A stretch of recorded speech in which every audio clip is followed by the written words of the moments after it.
said that you wanted to be in a place where you can maximize your potential. Why do you feel that Boston could be that place for you?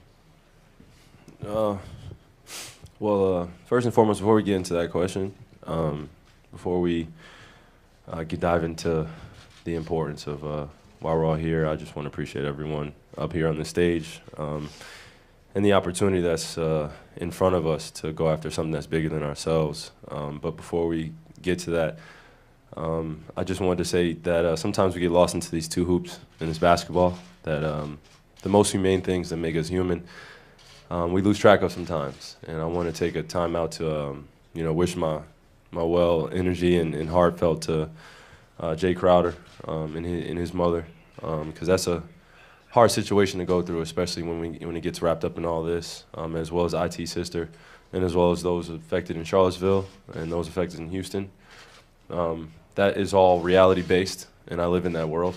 In this basketball, me perfecting my craft is very important to me, but outside of this game, I live a very much real life, and I appreciate all the people around me as well as all the human beings I end up meeting.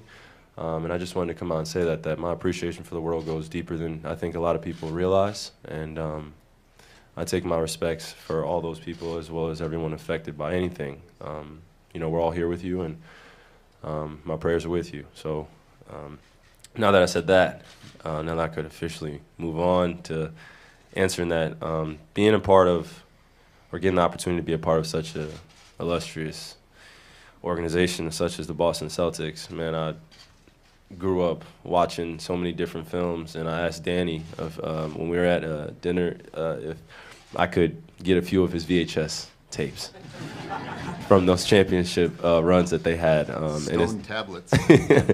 All those, and when you have the unique opportunity of having special people and being a part of an organization like this, and they do everything possible in order to put themselves out there to make such a great thing happen, you're just appreciative, and I'm grateful. And I can't wait to get on the floor and to maximize my potential. I just want to be around those incredible coaches and those incredible minds and incredible individuals, and I felt like in doing that, Boston came right at the exact time, and it was meant to be that way. So I trust in that, and I'm glad to be here.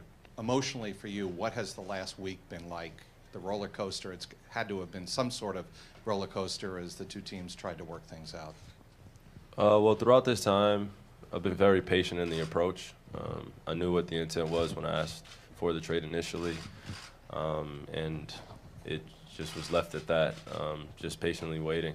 So it was honestly the most human thing I could have done, which is ride the roller coaster wave of emotions.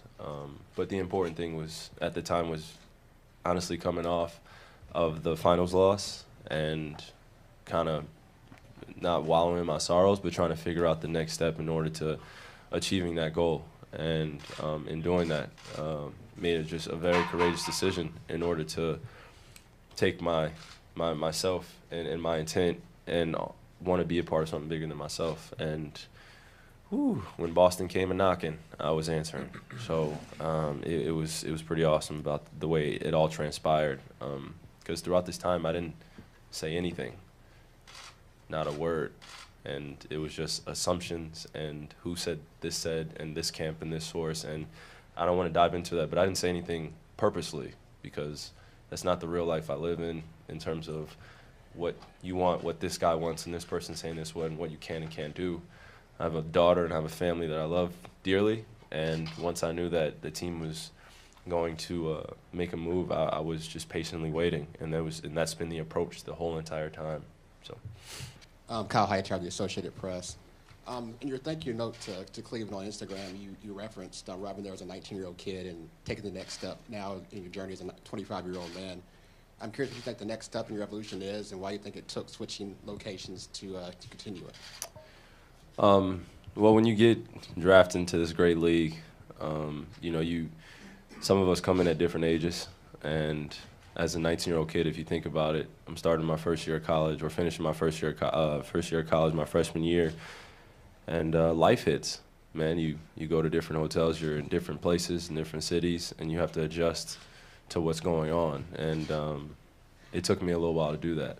on the court was incredible, but then you start figuring out what is important to you off the floor and how it's conducive for your development on the floor, then you start finding that importance, and then it all starts making sense. It took a few things for me to go through in Cleveland for me to understand that, of learning the hard way. I mean, but we're all human beings, and I think that we've all been through a few hard times to where it's changed the landscape of what you think and what you feel. So it was my time to do what was best for me in terms of my intentions, and that's going after something bigger than myself, and honestly being in an environment that's conducive for my potential. And I think that statement is just self-explanatory because it's pretty direct in terms of what my intent is, and it's to be happy and be with a group of individuals that I can grow with. And that is not a knock on anything that has transpired in my 6 years, because it was an unbelievable experience, man. I mean, to think about what we accomplished in Cleveland, and then individually as well, it bypasses the amount of moments that I had with all the special people out there.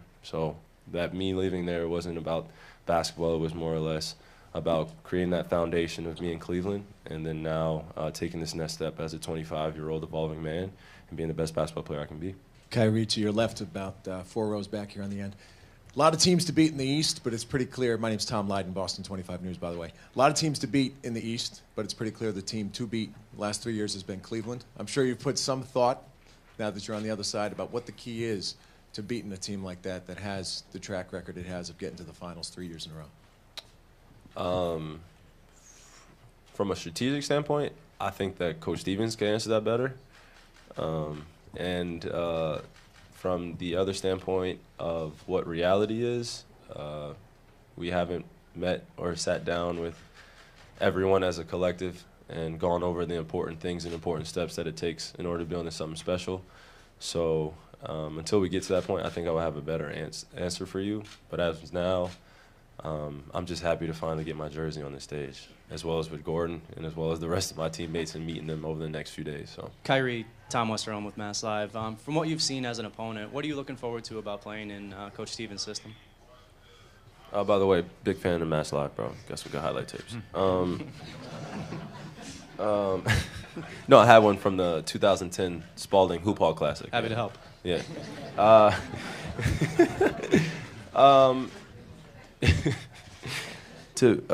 To be honest, I've only had the unique opportunity of playing against Coach Stevens over the last few years. So, I coached you in a game where we gave up 197 points. You know, that goes back to just playing both ends of the floor, Coach.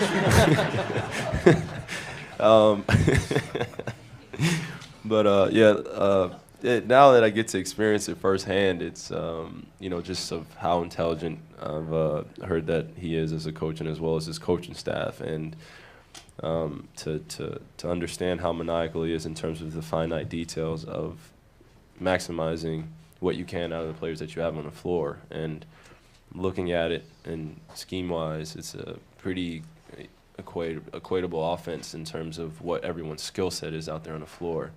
And I picked that out in about 2 minutes that we were out in the game by the way they were running their plays. There's always 2 or 3 steps, or let me give them credit, 4 steps ahead, because it's a constant wave in the game. In a change, it could go up and it can go down. And to understand those frequencies and to understand how you still exist and all that and get the maximum potential out of who you have on the floor, I mean, that's Coach Stevens, and that's just from an observer standpoint.